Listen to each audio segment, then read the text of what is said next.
What's happening, everybody? Justin, Bridgewater's Finest on YouTube, Blockbuster_guy on Twitter, in conjunction with the 2011 Donkey Punch Central Awards, bringing you some more movie awards. And this is one of the more highly anticipated ones in the movie awards. These are my top 10 worst movies of 2011. And I always have fun ragging on really bad movies. Let's get right into it. My number 10 this year, I'm going to go in reverse order, of course. My number 10 worst movie on the year was Your Highness. We talked about it a little bit earlier in one of the other videos. Danny McBride with Natalie Portman and James Franco. And what shocked me so much was, given how much I love Natalie Portman and how much I love James Franco, I was shocked, really, that I ended up really highly disliking this movie. I think it was ranked 35 on Criticker or something, and like I said before, it gets the basic idea of fantasy right. But I mean, it's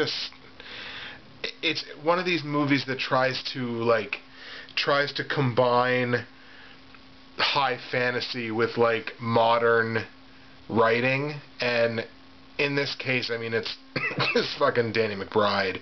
So I mean, it's, you know, he certainly doesn't have the writing chops to pull off something like that, and just the majority of the movie was just unfunny. It wasn't written well. It wasn't funny. It does a couple of things right, but ultimately it just wasn't entertaining enough for me. That was my number 10 worst movie on the year. My number 9 worst movie on the year is a bit of a cheater. Originally came out as a festival flick in 2010, but didn't get its actual mainstream release until 2011, so I'm counting it. My number 9 on the year is a Spanish flick called Room in Rome. And Room in Rome touts itself as this, like, sexually explorative film about these two women who get together and pretty much just constantly have sex straight time for the whole weekend, but they're not being honest with each other about who each other was. To be perfectly honest, this is just a fucking bad movie. This is just a really, really bad movie. I get what it was going for, but the execution was just fucking horrendous. No less than, I think, at least 10 times for each of the girls did they say, "Oh, I haven't been completely honest with you." And at that point, when it's happened so many times through the movie, it's not a twist anymore. It's just annoying. It's like, "Oh my god, look at that, you haven't been totally honest with me. There's a fucking shock. Since you've been lying to me this whole time." The only time these two weren't lying to each other is when they were fingering each other. So, honestly, the movie is just god-awful. It was really, really bad, but yet it's only number 9. There were 8 movies this year that were worse than that. That's insane. My number 8 on the year is Blitz. This is a Jason Statham action movie. Basically, the way this movie goes is it's Jason Statham's a badass cop with a heart of gold. Who hasn't heard that story before?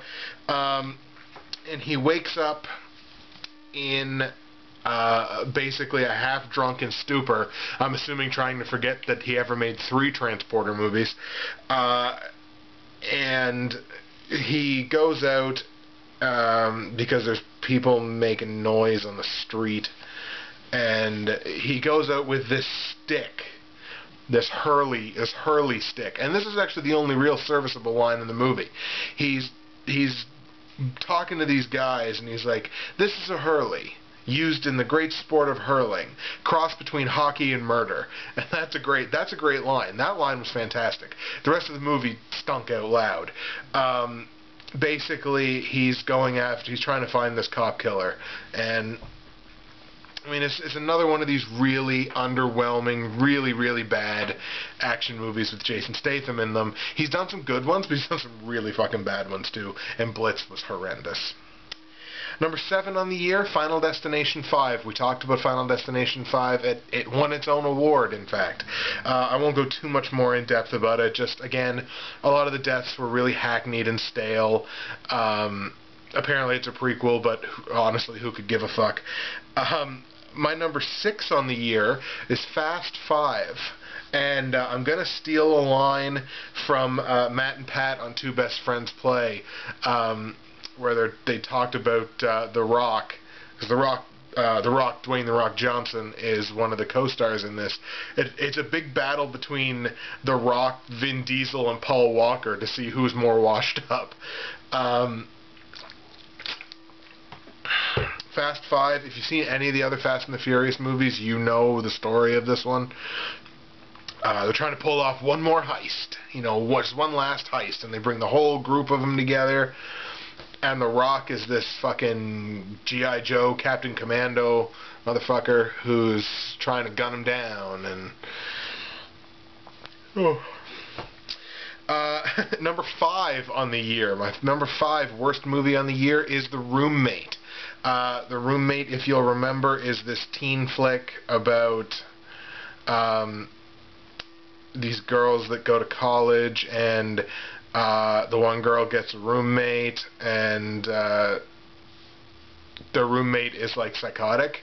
She's supposed to be on medicine, and she gets really jealous, and like, I don't know if she falls in love with her roommate or whatever it is, but she gets really jealous when her roommate pays any attention to anybody but her, and she starts going psychotic and whatever. There's 2 really good lines in the movie, though, that I do have to highlight. One of them was, or 2 really good parts of the movie. One of them was a line by the main male actor, who his name escapes me right now, but they're talking about this girl's roommate, and he was like, "Oh, she's crazy. I thought she's... What do you mean she's crazy? I thought she was just weird," or something like that. So for whatever reason, I laughed at that. And there's another scene when he's like got this crazy girl in like full mount MMA style, and just wham, just whaps her in the face. So that was pretty funny too. Nobody else in the theater laughed, but I think me and Tyler fucking blew up. We thought it was hilarious. But the roommate just sucked out loud. Like, it was terrible. But if there would have been a blowjob scene or 2 in it, maybe it would have been a little better. My number 4 on the year, my number 4 worst movie on the year, Big Mama's Like Father Like Son. And do I really need to say anything about this? It's the 3rd movie of fucking Martin Lawrence in a fat suit. Except this time he's got his kid, and his kid's in a fat suit too. Fuck off. Number 3, my number 3 worst movie on the year, Battle of Los Angeles. And this was done by this company, this spoof company that, like, basically the only way they do a movie is by taking someone else's idea and spoofing it. I put spoofing in quotation marks because their spoofs are fucking horrible. And like, oh, that's what we're going for. No, you just make bad movies. There's nothing else to say. You just make bad movies. Battle of Los Angeles, alien invasion, just like in Battle Los Angeles, which you'll probably hear from later because I really loved that movie. But Battle of Los Angeles, it's really cheesy. It's really low budget. But don't worry, because that's what they go for. Just horrible everything. Just god-awful. Just really bad.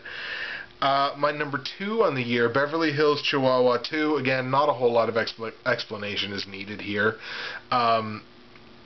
Horribly racist. But it's not racist because the people that do the voices are Mexican, and no, it's racist. It's just plain racist. You can argue it away however you like, but yeah, Beverly Hills Chihuahua 2. I mean, again, it's not one that really needs a whole heck of a lot of explanation as to why it was a bad movie. Some people might watch it and go, "Oh, look, it's Chihuahuas and they're cute." It's like, no, it was cute when the Taco Bell dog was like dominating pop culture, but that was 10 years ago. So now it's just annoying and stupid, and the 2nd worst movie of the year. Only to be outdone by 2012 Ice Age, and this is done by the same company that did Battle Los Angeles. Oh, who'd have thunk it? I intentionally sought out multiple movies of theirs because I knew that multiple movies of theirs would make the list, and I just wanted to take another opportunity to rag on them. But this one especially, because not only did it have everything wrong with it that Battle of Los Angeles had. Horrible acting, low budget, terrible writing, all this stuff. But don't worry, because that's what they're going for. But also, it looked like it was rendered in Microsoft Paint. Like, any CGI that they tried to do of this, like, snowstorm was just horrendous. It was just terrible. It was so ridiculously, horribly done. And you can say that that's what you're going for all you want, but at the end of the day, fuck, man, you got to do something better than this. When this is all that your company is known for, you need to reevaluate why you're in this business. Seriously. That's my bottom 10, my top 10 worst, my bottom 10, whatever you want to call it. I'll run over them one more time. My number 10 on the year was Your Highness. Number 9 on the year, Room in Rome. Number 8 on the year, Blitz. Number 7 on the year, Final Destination 5. Number 6 on the year, Fast 5. Number 5 on the year, The Roommate. Number 4 on the year, Big Mamas Like Father Like Son. Number 3 on the year, Battle of Los Angeles. Number 2 on the year, Beverly Hills Chihuahua 2. And my number 1 worst piece of shit movie on the year, 2012 Ice Age. Thanks once again for watching. We got probably 2 videos left to do in the award show, and I'm so thankful for everybody that views the videos. I'm Justin, Bridgewater's Finest on YouTube, Blockbuster_guy on Twitter. See you next time.